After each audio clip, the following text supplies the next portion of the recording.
വഴി നടക്കാൻ പാലമില്ല, കുടിക്കാൻ വെള്ളമില്ല. തൃക്കാക്കര നഗരസഭയിലെ തുതിയൂർ നിവാസികളുടെ നിത്യജീവിതത്തെ ദുരിതത്തിലാക്കുന്ന ഇല്ലായ്മകളുടെ പട്ടിക ഇങ്ങനെ നീണ്ടുപോകാൻ തുടങ്ങിയിട്ട് നാളുകളേറെയായി. പുതുക്കി പണിയുന്നതിനായി മുട്ടുങ്കൽ പാലം പൊളിച്ചെങ്കിലും പുതിയ പാലം കടലാസിൽ ഒതുങ്ങുകയാണ്.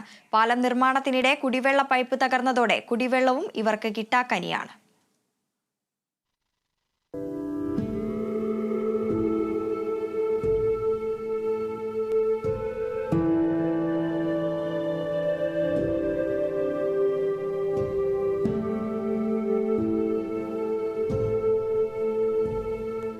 എല്ലാവരും ഉപയോഗിച്ചുകൊണ്ടിരുന്ന ഒരു പാലമായിരുന്നു ഇത്. പെട്ടെന്ന് വന്നിട്ട് ഒരു ദിവസം പൊളിക്കുകയുണ്ടായി. പൊളിച്ച് ഏകദേശം പണി തുടങ്ങി, പക്ഷെ അത് പെട്ടെന്ന് തന്നെ നിർത്തിവെച്ചു പണി. ഇപ്പൊ ചുറ്റിക്കറങ്ങി വേറൊരു റോട്ടിൽ കൂടിയാണ് പോകേണ്ടത്.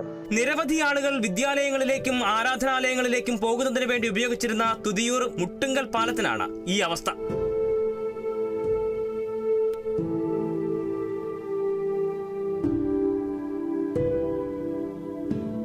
പാലം പൊളിക്കുന്നതിനിടയിൽ കുടിവെള്ള പൈപ്പും തകരാറിലായി. പൊട്ടിയ പൈപ്പിൽ മലിനജലം കയറിയതോടെ കുടിവെള്ള പ്രശ്നവും രൂക്ഷമായി. ഇതിപ്പോ ഈ കഴിഞ്ഞൊരു മാർച്ച് ഏപ്രിൽ മാസത്തെങ്ങാണ്ട് പൊളിച്ച് രണ്ടാമത് പണിയാനായിട്ടുള്ള രീതിയിൽ പൊളിച്ച് കഴിഞ്ഞിട്ട് പണി തുടങ്ങി പെട്ടെന്ന് നിന്നത്. കലിങ്കിന്റെയും റോഡിന്റെ വീതി തമ്മിൽ വ്യത്യാസം വന്ന് അപ്പൊ ഇനിയിപ്പോൾ അടുത്തത് എസ്റ്റിമേറ്റ് ഇട്ടിട്ട് വേണം അത് ചെയ്യാനായിട്ടെന്നും പറഞ്ഞുകൊണ്ട് വാട്ടർ അതോറിറ്റിയുടെ പൈപ്പാണ് ഇപ്പോൾ രണ്ട് പൈപ്പുണ്ട്.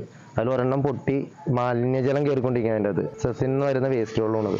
ബസ് സർവീസുകളുടെ കുറവ് ഇവരുടെ യാത്രാ ദുരിതവും ഇരട്ടിയാക്കി. ഇൻഫോ പാർക്ക്, രാജഗിരി, സീപോർട്ട് എയർപോർട്ടിലോട്ടൊക്കെ എളുപ്പത്തിന് പോകാനുള്ള റോഡാണ്. പള്ളിയും പിന്നെ 2 സ്കൂളുണ്ട്.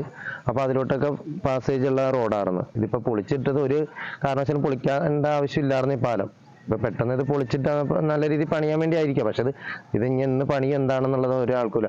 ഒരുപാട് ആൾക്കാർക്ക് ബുദ്ധിമുട്ടാണിത്. പദ്ധതികൾ പ്രഖ്യാപിക്കപ്പെടുന്നുണ്ട്, പക്ഷേ അതൊന്നും കൃത്യമായി നടപ്പിലാക്കപ്പെടുന്നില്ല എന്നതാണ് ഒരു സമൂഹത്തിന്റെ ദുരിത ജീവിതത്തിന് കാരണം. കക്ഷി രാഷ്ട്രീയത്തിനപ്പുറം ജനക്ഷേമത്തിന് അധികാരികൾ ആദ്യ പരിഗണന നൽകണമെന്നതാണ് പറഞ്ഞു വെക്കാനുള്ളത്.